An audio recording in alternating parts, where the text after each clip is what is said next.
Bien, entonces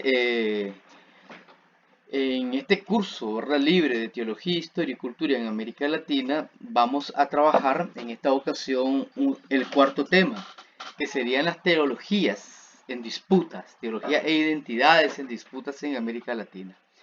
Eh, los temas anteriores nos brindan un contexto histórico, cultural, religioso, político importante en el cual debemos de tenerlo, ¿verdad? Presente a la hora de trabajar este nuevo tema, este tema 4, teología e identidades en disputa en América Latina.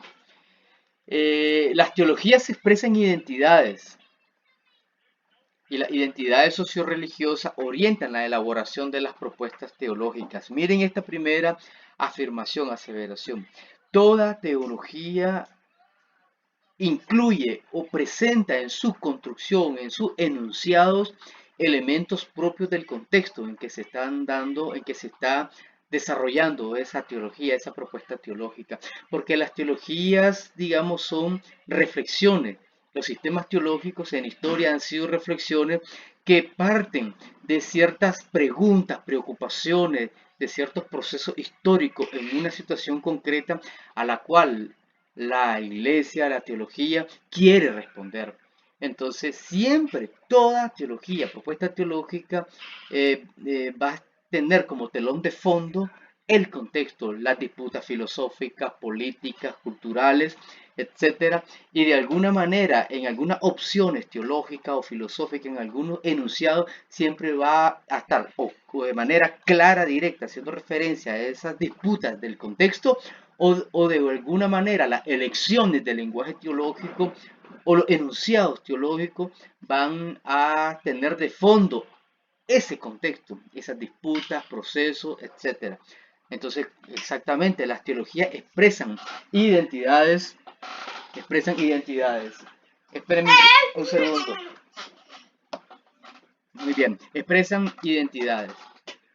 Y en ese sentido también las identidades socio-religiosas, al construirse las identidades socio-religiosas a partir del discurso religioso, pero también en el marco de una cultura, estas identidades vienen las personas teólogas con ese fondo, con ese bagaje contextual y cultural a la hora de formular sus enunciados teológicos, van a impregnar su teología de esa identidad, de esa pertenencia cultural, de ese entrecruz histórico, no cultural, político, social, en que está inserta la persona teológica.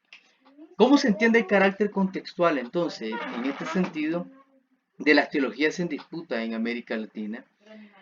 A América Latina nos han venido diferentes sistemas teológicos y los hemos abrazado, ¿vea? Porque se nos han vendido como palabra de Dios, ¿de acuerdo? Como la verdad religiosa o como palabra de Dios, sea desde el punto de vista católico o sea desde el punto de vista protestante. Entonces, pero que no han nacido de nuestros contextos, sino que han venido de alguna manera con procesos colonizadores, no, colonizadores y también como con procesos de, digamos, exportación de alguna manera de ciertas ideologías religiosas que muchas de ellas tuvieron la función de legitimar procesos de colonización, de legitimar las estructuras de poder y las relaciones de poder en América Latina. Entonces, y estas teologías se impusieron, unas digamos, desde un punto de vista más sofisticado, diríamos, se enraizaron en la academia, en las facultades de teología y en las grandes disputas de las ideas en cada contexto.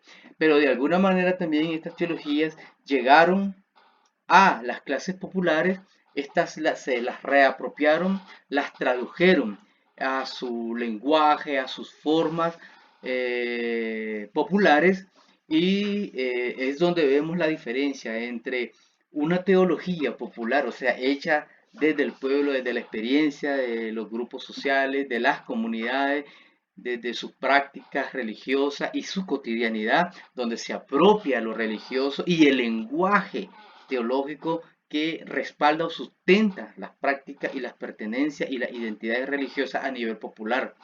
Y vemos que entonces de ahí que viene entonces una religiosidad y una teología popular también, que no es igual a las teologías más oficiales, más ilustradas y más vinculadas a las estructuras de poder, a la élite, diríamos, en la ciudad. Entonces, vemos que en América Latina vinieron y se impusieron sistemas ideológicos, en este caso religiosos, pero de alguna manera se contextualizaron en el sentido de que vinieron de afuera, obviamente, y esos sistemas se enraizaron, digamos, se encarnaron al final a través de procesos, por ejemplo, de mundanización, como decíamos en la sesión anterior, de apropiación de esa idea desde el pueblo, las comunidades, etcétera, y las tradujeron a su lenguaje popular, a sus prácticas populares, a su espiritualidad y religiosidad popular, ¿verdad? Entonces, en ese sentido, vemos cómo una misma corriente teológica puede ser apropiada por la base o puede ser supuestamente mantenida incólume por la élite política y religiosa. Entonces, en ese sentido, en América Latina, antes de el surgimiento de la teología de la liberación, lo que teníamos eran corrientes teológicas traídas desde Europa o desde Estados Unidos. Eran teologías enlatadas, diríamos, ¿verdad? A las cuales, pues, se les creía, se les repetía, pero no se les criticaba ni deconstruía, ni se les proponía algo nuevo desde la propia historia, contextualidad e identidades en América Latina. Esto sucede hasta el advenimiento de la teología de la liberación, tanto en su vertiente católica como protestante, que la teología de la liberación trata de ser expresión de las comunidades de fe en América Latina y el Caribe, la reflexión de la fe de estas comunidades a partir de sus memorias, de sus historias, de sus pertenencias, de sus luchas, de sus aspiraciones. Entonces, trata la teología de la liberación de ser, digamos, la presencia o expresar la identidad del pueblo de Dios, ¿verdad? Que asume su contexto, su historia, su memoria, sus realidades. Ahí inserta, reflexiona sobre esas realidades desde la fe. Entonces, en este sentido, en América Latina, entonces, han venido desde el punto de vista de las misiones evangélicas protestantes eh, varias corrientes de teología, la fundamentalista, la evangelical, ¿verdad? La del evangelio más social, etcétera. En el, en el caso de Henry Schaeffer, él plantea que en América Latina prevalecen cuatro grandes énfasis teológicos, como vemos aquí.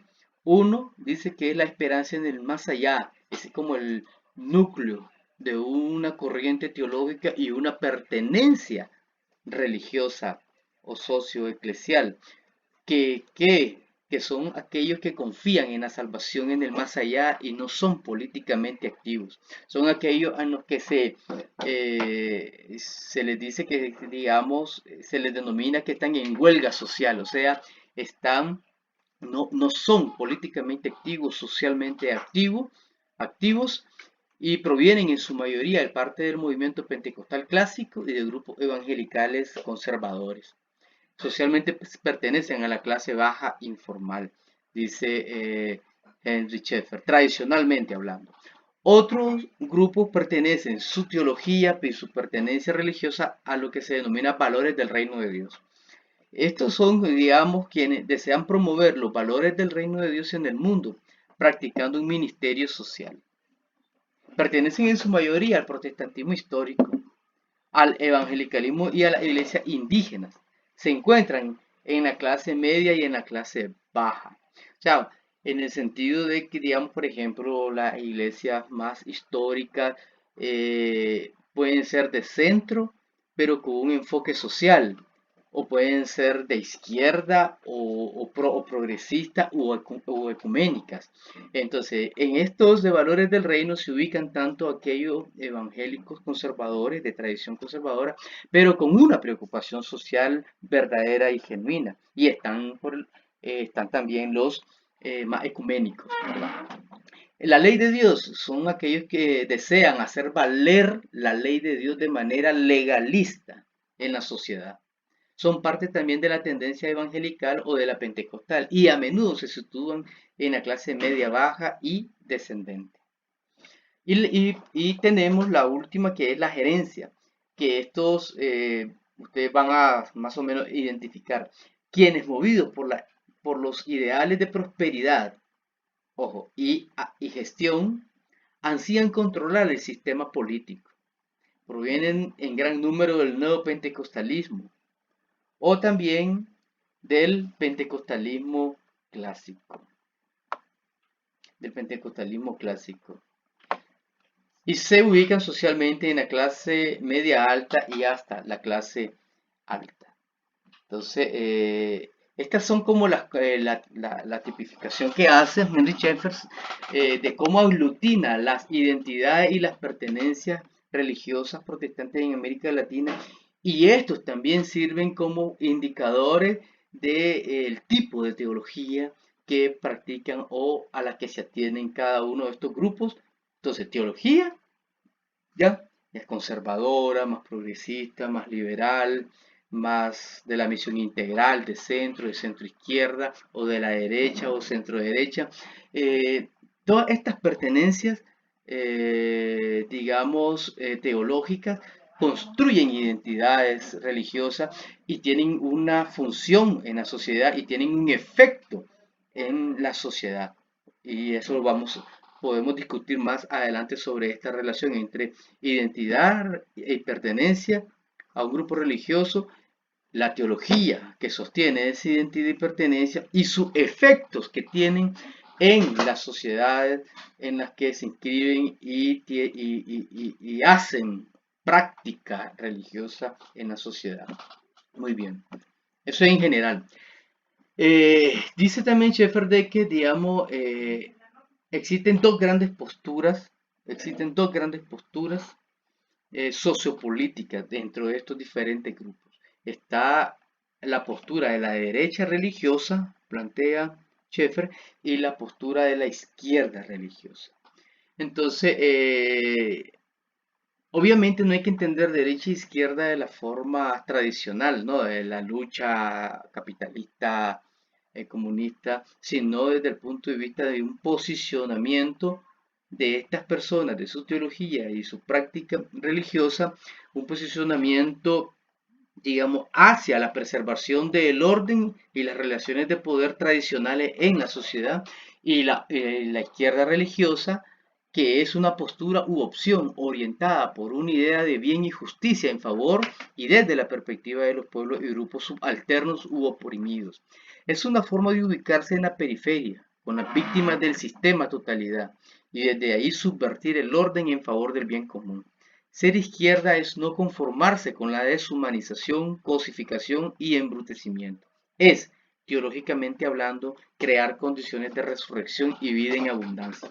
Entonces, como vemos, en términos generales y no limitado al análisis capitalista socialista, no, sino desde el punto de vista del posicionamiento y su percepción, su identidad y su teología, que los posiciona entonces en un ámbito de reproducción del orden de las relaciones de poder, digamos, querida por Dios de forma vertical e inamovible, tal cual está en la sociedad, y la izquierda religiosa que trata o sueña o piensa con una alternativa frente a las relaciones de poder y violencia que se ejercen en diferentes niveles en la sociedad política, de género, ambiental, contra la niñez, etcétera. Muy bien, entonces tenemos como estas dos grandes posturas, según Henry Sheffer,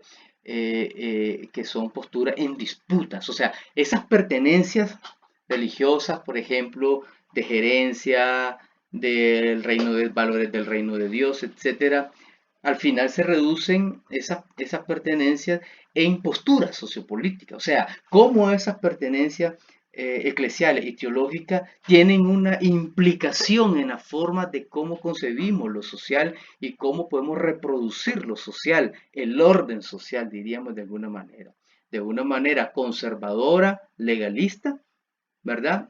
Y la otra más de búsqueda de alternativas de bien, de justicia en favor de los y las personas menos favorecidas.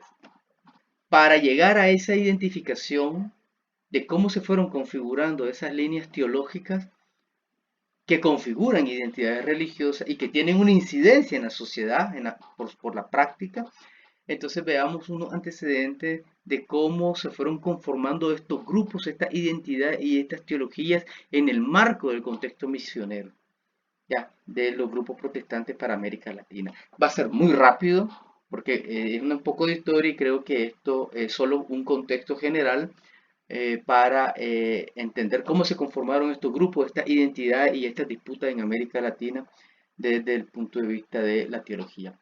Habían diferentes juntas misioneras y con diferente énfasis respecto al tema del catolicismo, el tema de la influencia estadounidense para América Latina, el tema de que si América Latina es pagana o no, etcétera. Muy bien.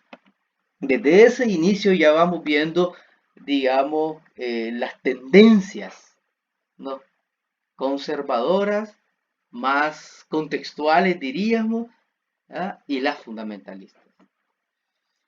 Entonces, luego entonces se llevaron a cabo las conferencias y misiones para América Latina, la de Panamá en el 1916, la de Montevideo en 1925 y la de Cuba en 1929, que básicamente era eso, cómo pensar la misión protestante para América Latina, ya ahora no solo vista desde los misioneros extranjeros, sino cómo pasar a manos de los latinoamericanos las misiones, e ir contextualizándolas, enraizándolas, digamos, y poniéndolas desde los contextos de los pueblos. Entonces, y en estos congresos entonces es donde se plantean todos estos temas que le he comentado con anterioridad.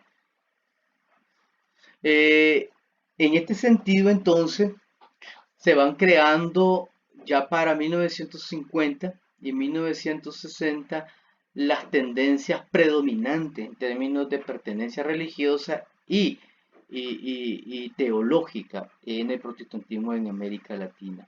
¿De acuerdo? Entonces, digamos, si había dicho Henry Sheffer de que habían dos grandes tendencias, la de derecha y la de izquierda, en este sentido ahora vamos a hacer el énfasis entre la tendencia de derecha y la de centro. O sea, no solo hay de derecha y de izquierda, como les decía, no, sino que también hay de centro. Por ejemplo, la derecha ya sabemos que son conservadores que asumen beligerantemente la agenda de las iglesias de la derecha de Estados Unidos y la tratan de imponer y llevar a cabo aquí en América Latina. ¿De acuerdo? Entonces, y la tropicalizan también, ¿no? Esa agenda estadounidense para América Latina.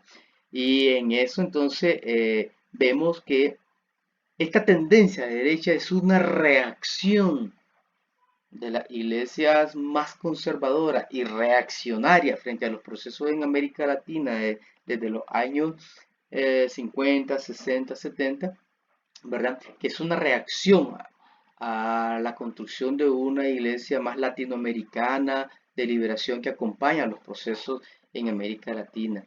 Eh, pero dentro de los conservadores no todos eran fundamentalistas y reaccionarios, como estos de Conela, ¿verdad? Sino otros que fueron pensando son evangélicos, conservadores, pero más de centro. O sea, dice aquí, producto de la experiencia y contacto con las realidades de las comunidades latinoamericanas, las personas misioneras fueron cobrando conciencia de la necesidad de reconocer la situación de pobreza, exclusión y violencia en su trabajo misionero. Entonces, por ejemplo, un ejemplo, ¿verdad? Los misioneros Folke o el mismo misionero Juan Stam, ¿ya? Entre otros misioneros, entonces que vinieron a hacer misión en América Latina y se encontraron con una realidad contextual difícil de dictadura, de pobreza, de violencia, exclusión, y, y no dijeron pues que eso solo era del mundo y el mundo pasa y sus deseos, ¿verdad? Sino que asumieron la realidad con seriedad, una realidad en la cual ellos estaban enviados a hacer misión y a trabajar en la iglesia, en la teología, por el bien de las personas. Pero no es que eran teólogos de la liberación o progresistas, sino que eran teólogos conservadores, pero más de centro, ya, más de centro, no tan de derecha como los que se reunieron en torno a Conela, ¿ya? Sino más de centro. Y de ahí es que surge entonces lo que nosotros hoy conocemos como la fraternidad teológica latinoamericana. ¿De acuerdo? Eh, entonces, veamos entonces los espacios, momentos y construcción de una teología evangélica de centro, o sea, de estos grupos más conservadores, pero abiertos a las preocupaciones sociales. La línea del protestantismo y el aporte de áreas o sectores del protestantismo más progresista, de izquierda diríamos, a la teología latinoamericana de liberación.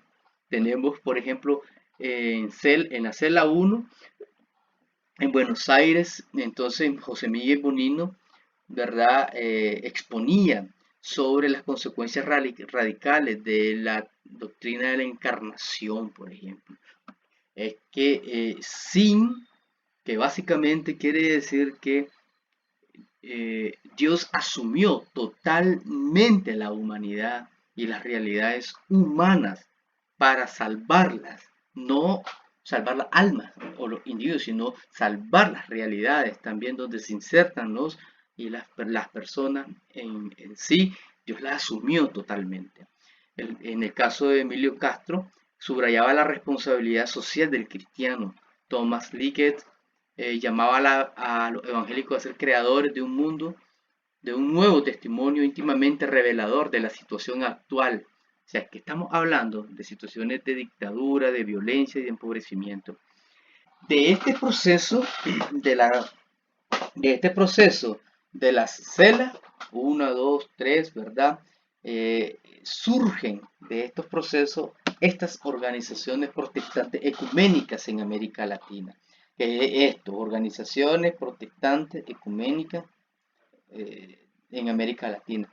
Entonces tenemos esta más conservadora que asume lo social, pero no asume la revolución, no asume las mediaciones marxistas, ¿verdad? No asume, no asumen la violencia como medio para disminuir el sufrimiento de los pueblos en América Latina. Entonces no asume lo ecuménico, no asume la teología de la liberación, no asume la mediación marxista como tal, ni la violencia como medio, ¿verdad? La violencia revolucionaria, diría otro. Mientras que estos, ¿verdad? Sí asumen la realidad, asumen la mediación marxista, asumen la mediación política, asumen la pertenencia y el quehacer teológico y la posibilidad de que el cristiano pueda pertenecer a grupos revolucionarios, por ejemplo. Entonces, es como la gran diferencia entre un desarrollo de identidad y pertenencia y desarrollo teológico conservador de centro y estas que son más protestantes de izquierda, pudiéramos decir. Entonces, como vemos, ya he dicho, ¿verdad?, de que Izal surge en el contexto de la Revolución Cubana y en el marco de la polarización de las iglesias evangélicas, unas más vinculadas a esta organización que aglutinaba las iglesias más conservadoras desde Estados Unidos y las vinculadas más al CMI, al Consejo Mundial de Iglesias, de iglesias más ecuménicas, ¿verdad? Aquí entonces, el movimiento ISAL apuntó a la transformación estructural de la realidad, apoyado en una visión teológica de inspiración bartiana, que buscó combinar una teología bíblica de redención en clave histórica y un llamado a la militancia activa en los movimientos sociales y políticos de liberación, que era lo que esta organización de misiones desde Estados Unidos rechazaba totalmente de estos de ISAL como núcleo teológico en América Latina. Entonces, la teología, los temas, algunos temas de la teología de la liberación que se rescata es, por ejemplo, aquí vemos en este slide la historia. Ante la historia, ¿verdad? Esa discusión de la historia dividida entre la historia sagrada y la historia profana, nada de eso. Hay una sola historia donde se juega el proyecto del Dios de la vida o los ídolos de la muerte, básicamente. Entonces, y esto permitía también de que si en la historia se jugaba la salvación y la revelación de Dios también, entonces se podían utilizar las mediaciones de los procesos históricos, los movimientos sociales y las ciencias históricas también para analizar la construcción de las realidades sociohistóricas de los diferentes pueblos e identificar dónde estaban la violencia o las estructuras de poder que reproducían la violencia y la desigualdad como medios para la reflexión de una teología liberadora. Entonces la historia es muy fundamental y ahí está Miguel Bonino como uno de los, digamos, que rescata este elemento con mucha importancia. Rubén Alves, por ejemplo, con el tema de la humanización, digamos, de la humanización, donde la teología debe tener un nuevo lenguaje de liberación y la teología debe de liberarse para poder ser una teología liberadora, asumiendo los proyectos sociales, los proyectos de liberación social como proyectos de signo del reino de Dios, desde donde se puede construir un nuevo lenguaje que hable desde los pueblos y los grupos marginalizados, ¿verdad? Entonces, frente a esto, frente a una espiritualización o evangelización reduccionista, frente a una teologías cerradas que hablan del más allá y no asumen los procesos de humanización en el caso de América Latina, ¿verdad? El otro tema es la praxis de liberación. Reino de Dios, por ejemplo, y justicia. El reino de Dios es justicia. Por lo tanto, hay que hablar del tema del poder y la política. Luego, igual, Miguel Bonino va a ser muy importante en este sentido. En este sentido, también la praxis liberadora, Rubén Alves, Richard Schul, entre otros. Entonces, el poder no solo es del Estado, el poder, hay otras formas de poder también y de organización del poder. Eh, el tema de la revolución, vamos a la revolución, hacemos revolución, nos implicamos en procesos de revolucionarios con grupos revolucionarios o solo nos quedamos en el ámbito de la incidencia social como casi como un paliativo frente a las verdaderas causas de la injusticia social. El tema del seguimiento radical o discipulado, tomando como ejemplo a Dietrich Bonhoeffer y a mártires, ¿no? Que habían dado su vida en procesos de liberación en su pueblo. El tema de la encarnación que ya le he mencionado. El tema de entonces eso tenía vinculaciones con cierta hermenéutica. Por ejemplo, se partía más de un Jesús histórico y menos del Jesús glorificado, ¿verdad? Un Jesús histórico, comprometido con un proceso, con el pueblo, con los pobres, etcétera. El tema del éxodo, sabemos que es central, ya el tema de la liberación, del éxodo y la promesa de una vida plena, digna, que es Canaán, ¿verdad? La tierra prometida. El profetismo, lo sabemos, muy importante el profetismo, los profetas, ¿verdad? Y la iglesia como parte de las mediaciones del reino de Dios, entre otras. No es como los más conservadores, como René Padilla, que es que la iglesia es la que comporta el mensaje del reino de Dios y la que está llamada a través de ella predicar sobre el amor, los procesos de cambio que Dios quiere. Pero los teólogos más de liberación decían, no, porque la iglesia es una mediación más del reino de Dios, no es la única. Ya, pueden ser otros procesos, otros grupos, digamos, momentos históricos. Y una cristología ascendente y no descendente. Muy bien.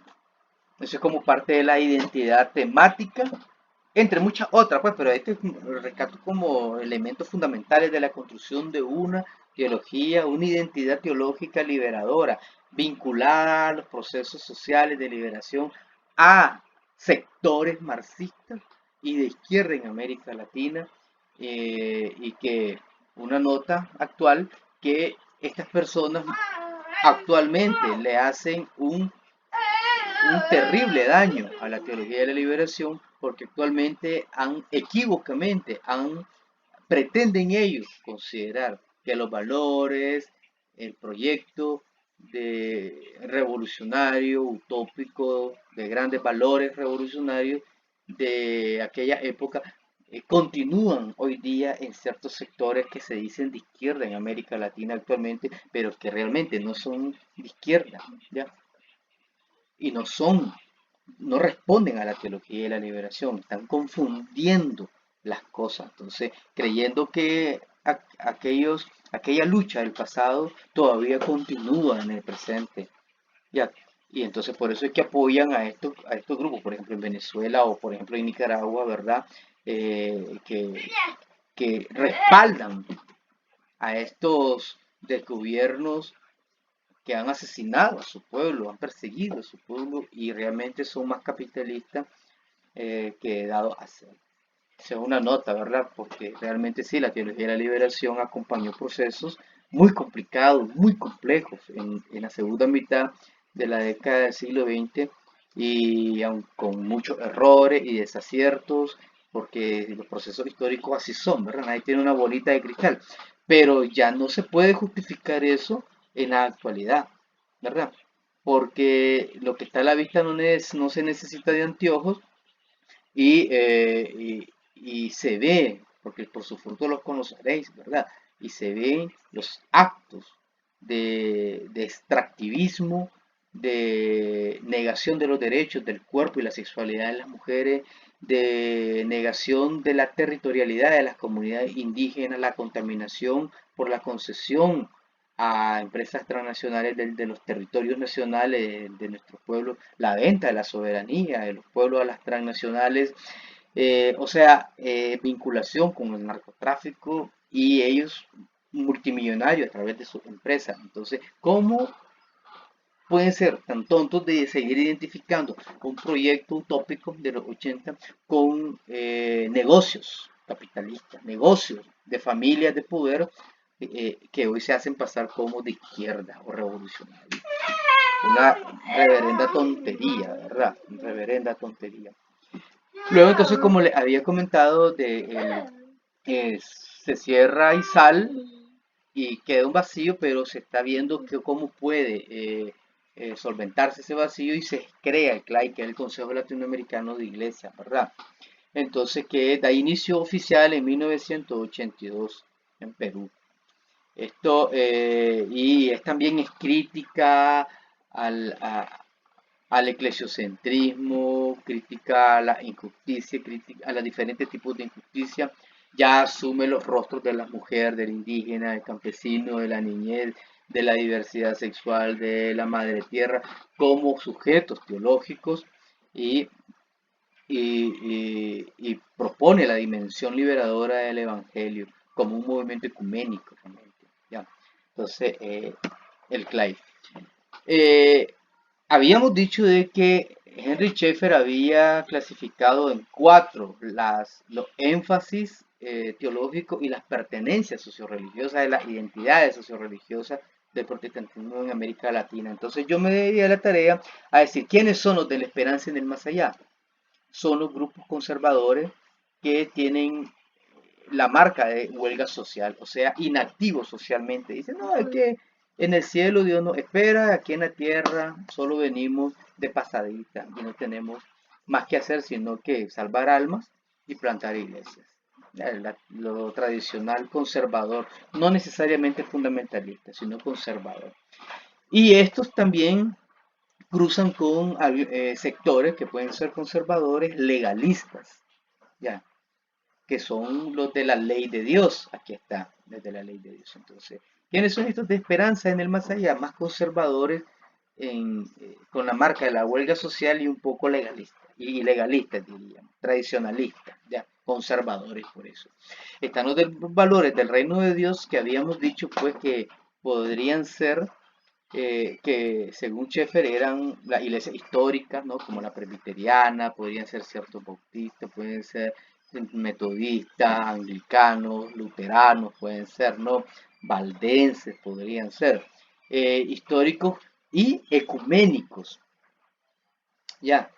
Pero no solo estos que pueden ser históricos, ecuménicos, vinculados más al sector radical del protestantismo, de la teología de la liberación, sino que valores del reino de Dios también podemos poner ahí a los de la misión integral, o sea, a los de la fraternidad teológica latinoamericana, que porque tienen un compromiso con las realidades sociales y buscan responder a esas realidades sociales desde una teología comprometida, ¿no? Y una pastoral comprometida. Con diferencia con la teología de la liberación, sí, pero desde, digo yo, los 90 hasta la actualidad, estos teólogos de la misión integral, más de la FTL, y los teólogos más radicales, al final fueron coincidiendo en postura y bajando los muros defensivos y dialogando enriqueciéndose mutuamente, diría yo.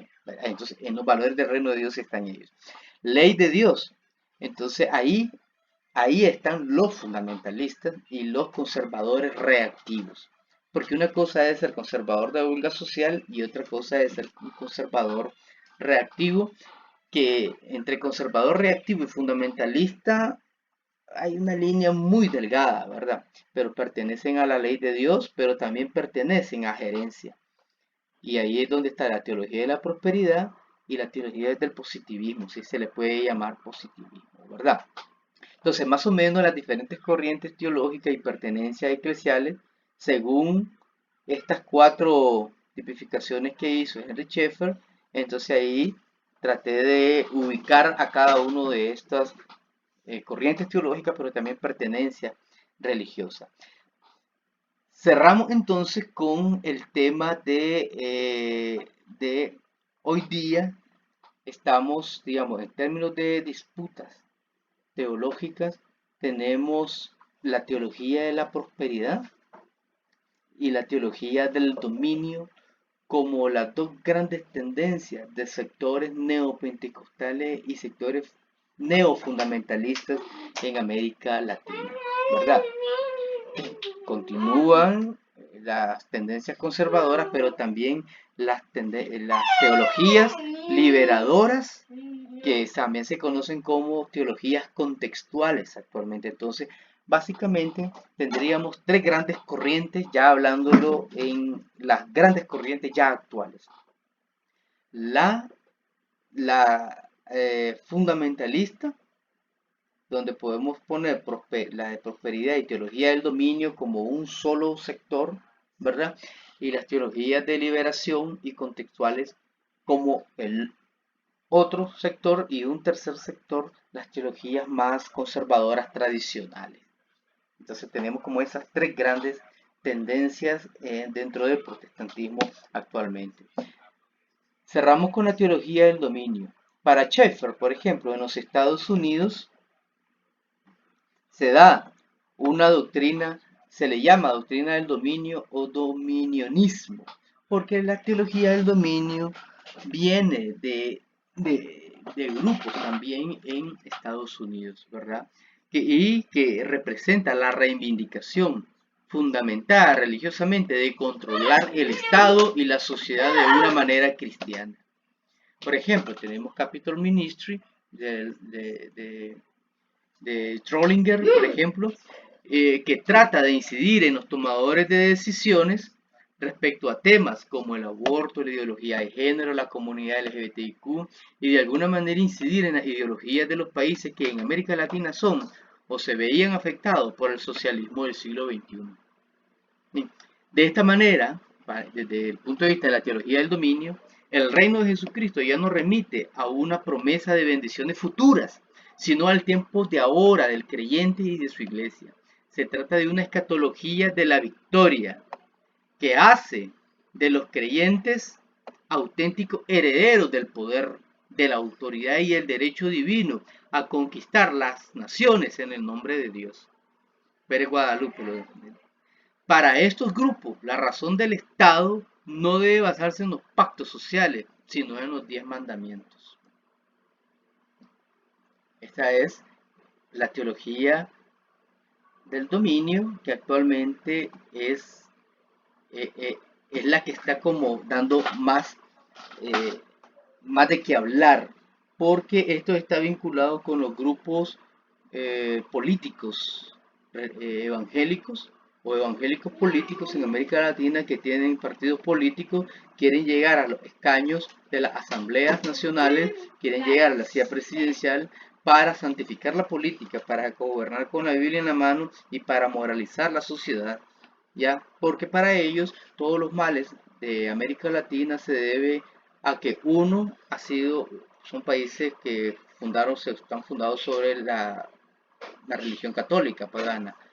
Dos, son países, digamos, que han sido secularizados y mundanizados y que han, por lo tanto, permitido que agendas como la del aborto, la diversidad sexual, etcétera, sean presentes ya en la sociedad.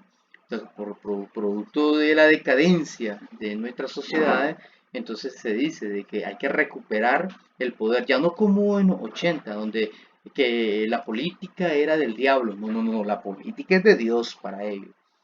Lo que pasa es que ellos dicen de que antes el gran problema era que como la política era del diablo, entonces los creyentes con valores cristianos se habían alejado de la lucha por el poder o la influencia en la política, lo que había dejado en las manos de los malos y los malvados las decisiones de los estados. Ahora no, ahora es de recuperar el poder, porque el poder viene de Dios, ¿ya?